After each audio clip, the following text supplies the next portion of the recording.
Los huéspedes, escrito por Saki. El paisaje que se ve desde nuestras ventanas es verdaderamente encantador, dijo Anabel. Esos huertos de cerezos y esos prados verdes, y el río que serpentea a lo largo del valle, y la torre de la iglesia asomándose entre los olmos, todo eso hace una verdadera pintura. Hay algo aquí terriblemente soñoliento y lánguido, sin embargo. El estancamiento parece ser la nota dominante. Nunca pasa nada. Tiempo de sembrar y de cosechar, una ocasional epidemia de sarampión o una tempestad moderadamente destructiva, y un poco de excitación por las elecciones más o menos una vez cada 5 años. Eso es todo lo que tenemos para alterar la monotonía de nuestras existencias. Más bien horrible, ¿no es cierto? Por el contrario, dijo Matilde, me parece suave y reposado, pero por supuesto, tú sabes que yo he vivido en países en los que sí pasan cosas, muchísimas al mismo tiempo, cuando uno no está preparado para que pasen todas a la vez. Eso, por supuesto, es algo distinto, dijo Anabel. No podría olvidar, dijo Matilde, la vez que el obispo de Beckwar nos hizo una visita inesperada. Iba a poner la primera piedra en la casa de una misión o algo por el estilo. Yo pensaba que allá ustedes estaban siempre preparados para que les cayeran huéspedes de emergencia, dijo Anabel. Yo estaba totalmente preparada para media docena de obispos, dijo Matilde, pero lo desconcertante fue descubrir, después de conversar un poco, que este en particular era un primo lejano mío de una rama de la familia que se había peleado amarga y ofensivamente con la mía por un servicio de postre Crown Derby. Ellos se habían quedado con él y nosotros debíamos tenerlo en virtud de no sé qué legado. O más bien nosotros lo teníamos y ellos debían tenerlo. Ya no me acuerdo cuál de las dos cosas. De todos modos, sé que ellos se portaron vergonzosamente. Y ahora me llegaba uno en olor de santidad, como quien dice, y reclamando la tradicional hospitalidad del Oriente. Era bastante difícil, pero hubieras podido dejar que tu marido lo atendiera la mayor parte del tiempo. Mi marido estaba a 50 millas en el monte, haciendo entrar en razón, o lo que él se imaginaba que era la razón, a la gente de un pueblito que creía que uno de sus jefes era un tigre reencarnado. ¿Un tigre qué? Un tigre reencarnado. ¿Has oído hablar de los hombres lobos, que son una mezcla de hombre, lobo y mono? Bueno, en esos lugares tienen hombres tigres, o creen que los tienen. Y tengo que decir que en ese caso, hasta donde llegaban las pruebas no desvirtuadas, tenían todas las bases para creerlo. Sin embargo, como hemos renunciado a los juicios por hechicería desde hace unos 300 años, no nos gusta que otra gente mantenga nuestras prácticas desechadas. No parece respetuoso con nuestra posición mental y moral. Espero que no trataras mal al obispo, dijo Anabel. Bueno, por supuesto era mi huésped, de modo que tenía que ser amable con él, pero él era lo suficientemente falto de tacto para desenterrar incidentes de la vieja pelea y tratar de demostrar que se podía decir algo en defensa de la forma como se había portado su lado de la familia. Incluso si hubiera sido así, lo cual yo no admito ni por un instante, mi casa no era el lugar para decirlo. No discutí la cuestión, pero le di permiso a mi cocinero para ir a visitar a sus ancianos padres a unas 90 millas de distancia. El cocinero de emergencia no era especialista en curries. De hecho, no creo que la cocina de cualquier manera o forma fuera uno de sus puntos fuertes.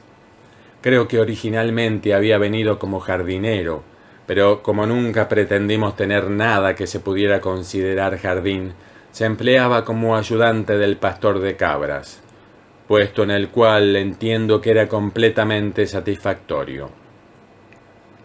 Cuando el obispo supo que yo le había dado al cocinero un permiso especial e innecesario, se dio cuenta de las interioridades de la maniobra, y de ese momento en adelante escasamente nos hablamos. Si alguna vez has tenido en tu casa un obispo con quien no te hablas, te darás una idea de la situación. Anabel confesó que nunca había pasado por una experiencia tan inquietante.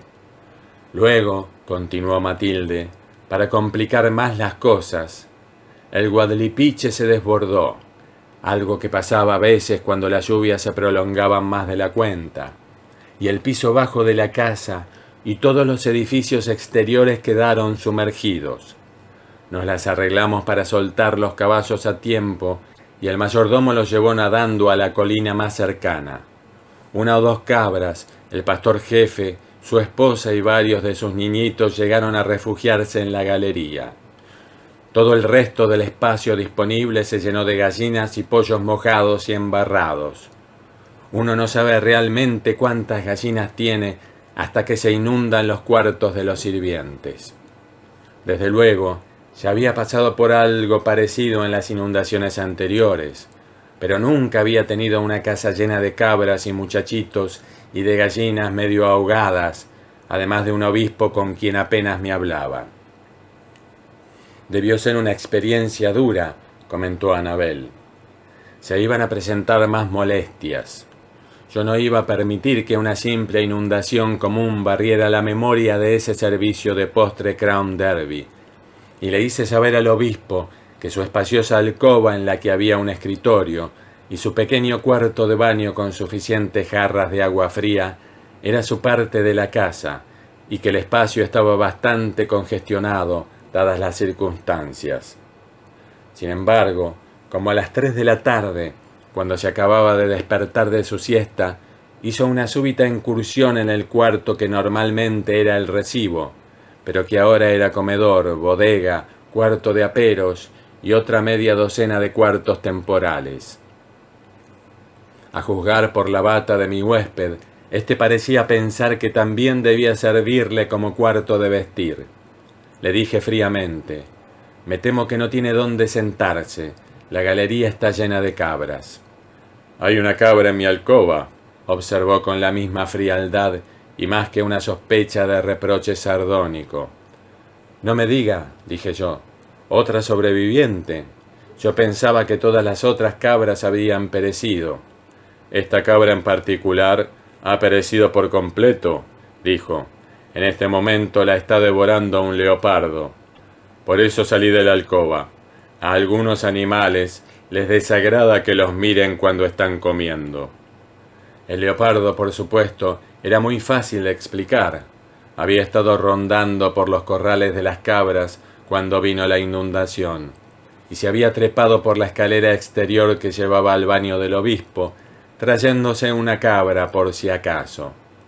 Probablemente el baño le pareció demasiado húmedo y encerrado para su gusto, y transfirió sus operaciones gastronómicas a la alcoba, en donde el obispo estaba echando su siesta. «¡Qué situación tan aterradora!», exclamó Anabel. «Imagínate, tener un leopardo hambriento en la casa, con una inundación rodeándote por todas partes». «Hambriento en lo más mínimo», dijo Matilde. «Estaba lleno de carne de cabra, y tenía toda el agua que quisiera si le daba sed, y probablemente lo único que quería en ese momento era dormir sin que lo molestaran. De todos modos, creo que cualquiera admitirá que tener el único cuarto de huéspedes disponible ocupado por un leopardo es un predicamento embarazoso. Además, la galería abarrotada de cabras, niñitos, gallinas mojadas, más un obispo con el cual apenas te hablas, plantado en su único cuarto de estar. No sé cómo pasé esas horas eternas, y claro está, las comidas no hacían sino empeorar las cosas. El cocinero de emergencia tenía todas las excusas para mandarnos sopa aguada y arroz desbaratado, y como ni el pastor de cabras ni su mujer eran nadadores expertos, no se podía llegar al sótano. Por fortuna, el Guadalipiche baja tan rápidamente como se desborda, y poco antes de la madrugada, el mayordomo vino chapoteando con los caballos a los cuales el agua apenas les pisaba los cascos. Entonces surgió una molestia debida al hecho de que el obispo quería partir antes de que lo hiciera el leopardo, y como este último estaba instalado en medio de los artículos personales de aquel, había una obvia dificultad para alterar el orden de la partida. Le hice notar al obispo que los gustos y los hábitos del leopardo no son los de una nutria, y que éste prefiere naturalmente caminar que chapotear, y que en todo caso una comida compuesta por una cabra entera, regada con el agua de la tina, justificaba cierta cantidad de reposo. Si hacía que le dispararan para asustarlo y que huyera, como sugería el obispo, el leopardo lo único que podía hacer sería salir de la alcoba para venir al cuarto de estar ya muy congestionado. Realmente fue un alivio bastante grande cuando ambos se fueron. Ahora tal vez entiendas mi aprecio por un lugar campestre en donde no pasan cosas.